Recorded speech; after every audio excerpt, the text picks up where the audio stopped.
বন্ধুরা, আজকে আমি আটার মধ্যে ছোলার ডাল দিয়ে দারুণ একটা ইউনিক রেসিপি তোমাদের সাথে শেয়ার করব।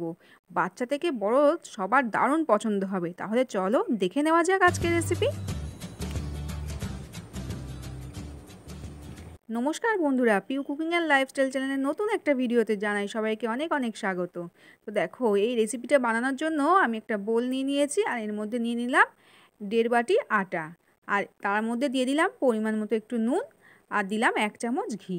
এবার দিয়ে ভালো করে একটু ময়াম দিয়ে নিচ্ছি, ঘিয়ের সাথে দিয়ে আমি জল দিয়ে আটাটা মেখে নেব। এইভাবে আজকের এই রেসিপির জন্য 1 চামচ ঘি দিয়ে এই আটাটা মাখলে একটা দারুণ টেস্ট হয়। তো খুব বেশি ঘি দেওয়ার দরকার নেই, 1 চামচ ঘি দিলেই যথেষ্ট। এবার অল্প অল্প করে জল দিয়ে এটা একটা আটা মাখা ডো তৈরি করে নিতে হবে। আর এই ডোটা খুব শক্তও হবে না, খুব নরমও হবে না, নর্মাল একটা ডো তৈরি করে নিতে হবে। তো দেখো, আমি অল্প অল্প করে জল দিয়ে এটা মেখে নিলাম। তো আটাটা আমার মাখা হয়ে গেছে, এবার একটু রেস্টে রেখে দেবো ঢাকা দিয়ে। 10 মিনিট রেখে দেবো। ততক্ষণে দেখো আমি এবার পুরটা বানিয়ে নেব। এর জন্য দেখো, আমি ছোলার ডাল নিয়ে নিয়েছি, আর ছোলার ডালটা 2 থেকে 3 ঘন্টা ভিজিয়ে রেখেছি। তোমরা তোমাদের হাতে যদি সময় থাকে তোমরা এটা সারা রাত ভিজিয়ে রাখতে পারো, রাতে ভিজিয়ে রাখতে পারো, তাহলে খুব সুন্দরভাবে এটা নরম হয়ে যাবে। তো আমি 3 ঘন্টা মতো ভিজিয়ে রেখেছিলাম। তো ডালটা ভালোভাবেই ভিজে গেছে। এবার এটা একটা মিক্সির জারে নিয়ে নিচ্ছি। তো দেখো, মিক্সির জারে নিয়ে নিলাম। তো তারপর দেখো, এর মধ্যে দিয়ে দিলাম 1/2 ইঞ্চ মতন আদা। তো আদা আদা একটু টুকরো করে দিয়ে দিলাম, আর দিলাম 2 টুকরো মানে 2 কোয়া রসুন, আর দেখো পেঁয়াজ, আমি 1/2 পেঁয়াজ একটু কুচো করে দিয়ে দিয়েছি, আর দিলাম 2টো কাঁচা লঙ্কা, আর দেখো দিলাম 1 মুঠো ধনেপাতা। তো একটা পেঁয়াজের অল্প একটু হাফ মতো দিয়েছি কুচো করে। দিয়ে এবার এটা দেখো একটা ভালো, আর এই পেস্টটা একটু দরদরা টাইপের থাকবে, মানে একটু দানা দানা থাকবে, ওই রকমভাবে করে নিতে হবে। তো দেখো, পেস্ট করে চলে আসলাম, আমি একটা বাটির মধ্যে নিয়ে নিয়েছি ডালটা। এবার এর মধ্যে দেখো দিয়ে দিলাম পরিমাণ মতো নুন, দিয়ে দিলাম হলুদ গুঁড়ো 1/2 চামচ হলুদ গুঁড়ো, দিয়ে দিলাম 1/2 চামচ গোলমরিচের গুঁড়ো, দিলাম জিরের গুঁড়ো 1 চামচ, আর দিলাম 1 চামচ লাল লঙ্কার গুঁড়ো মানে ঝাল লঙ্কার গুঁড়ো, আর দিলাম দেখো 1 চামচ চাট মশলা। তো দিয়ে এবার সব কিছু একসঙ্গে ভালো করে মিশিয়ে নিলাম। তো আমার পুরটা রেডি হয়ে গেল, ছোলার ডালের পুরটা। এবার ওটা সাইডে রেখে দিলাম। এবার দেখো 10 মিনিট হয়ে গেছে। এবার আমি আটাটা একটু ভালো করে মেখে নিলাম, নিয়ে একটা দেখো বেলনের ওপর রাখলাম। এবার এটা ভালো করে লম্বা করে পিস পিস করে কেটে নেব, ছোট ছোট টুকরো করে কেটে নেব। তো দেখো, একটা লম্বা করে একটু শেপ দিয়ে নিয়ে এবার একটা ছুরি দিয়ে আমি টুকরো টুকরো করে কেটে নিচ্ছি। তো ছোট ছোট লেচি মতন কাটতে হবে। তো দেখো, এইভাবে আমি লেচিগুলো কেটে নিলাম যাতে সবগুলো সমান হয়, তার জন্য এইভাবে করে কাটলাম। তো দেখো, লেচিগুলো এবার গোল গোল করে নিচ্ছি। ছোলার ডাল দিয়ে আটার এই রেসিপিটা দারুণ টেস্টি হয় খেতে, আর একদম ইউনিক একটা রেসিপি। ইউপিতে এই রেসিপিটা দারুণ ফেমাস। তো আজকের এই রেসিপি তোমাদের কেমন লাগছে অবশ্যই আমাকে কমেন্ট করে জানিও বন্ধুরা। তো দেখো, এবার আমি একটা ফুটো থালা নিয়ে নিয়েছি, আর থালাটা একটা কড়ার ওপর রেখেছি, যাতে মানে আমি যে এখানে থালার মধ্যে রাখলাম আটাটা, এর মধ্যে আমি একটা শেপ দেবো, একটা ডিজাইন তৈরি হবে ফুটোটা থাকার জন্য। তার জন্য একদম কিচেন স্ল্যাপের ওপর তোমরা থালাটা রাখবে না, তাহলে ডিজাইনটা আসবে না। এরকম একটা কড়াই বা কিছু একটা ওপরে থালাটা বসিয়ে দেবে, দিয়ে এইভাবে হাত দিয়ে প্রেস করে করে রুটির মতন করে বেলে নিতে হবে। দিয়ে এবার দেখো, ওর মধ্যে আমি পুরটা দিয়ে দিলাম।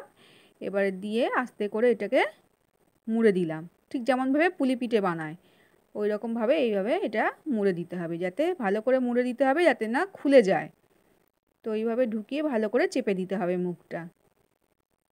আর এই দেখো, ফুটো থালাতে করার জন্য একটা সুন্দর ডিজাইনও হয়ে গেছে। দাঁড়াও, তোমাদের দেখিয়ে দেবো, বুঝতে পারবে তাহলে।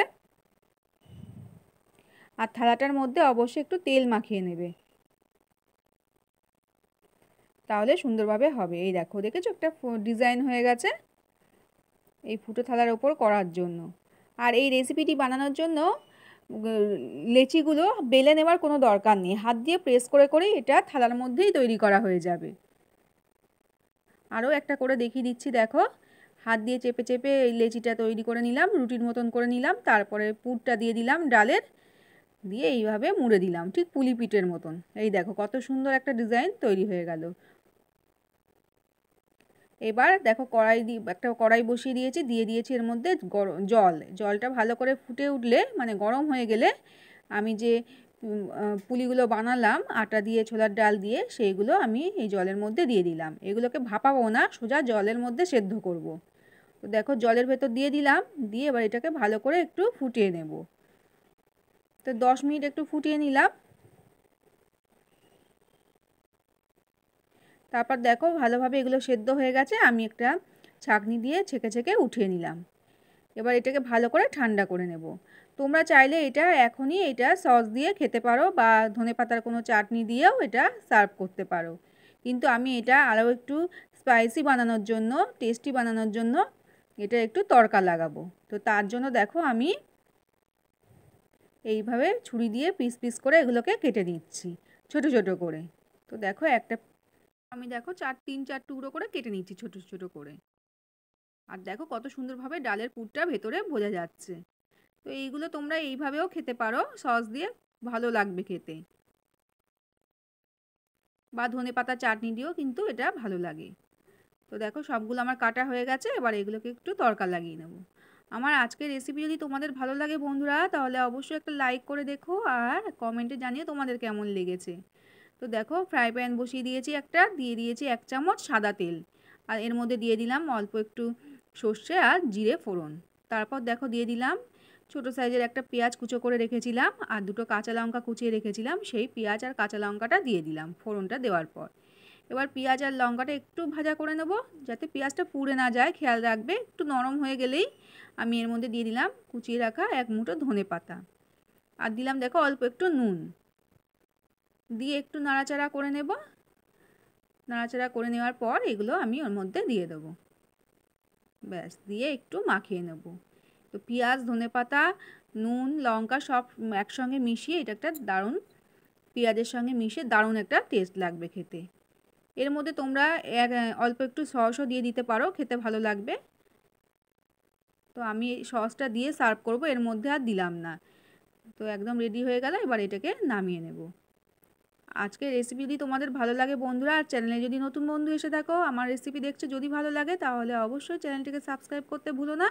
পাশে থাকা বেল আইকনটা অবশ্যই প্রেস করে দিও, এরকম নিত্য নতুন ভিডিওর আপডেট সবার আগে পাওয়ার জন্য। আর আজকের রেসিপি যদি তোমরা আমার ফেসবুক বন্ধুরা দেখে থাকো, তাহলে অবশ্যই আমার প্রোফাইলটিকে ফলো করতে ভুলো না। একটা লাইক সবাই করে দিও, আর ভালো লাগলে সবাই বেশি বেশি করে শেয়ার করে দিও। আজ তাহলে এখানেই বিদায় নেবো বন্ধুরা, সবাই খুব ভালো থেকো, সুস্থ থেকো, আবারও দেখা হবে নতুন ভিডিওর সাথে। টাটা।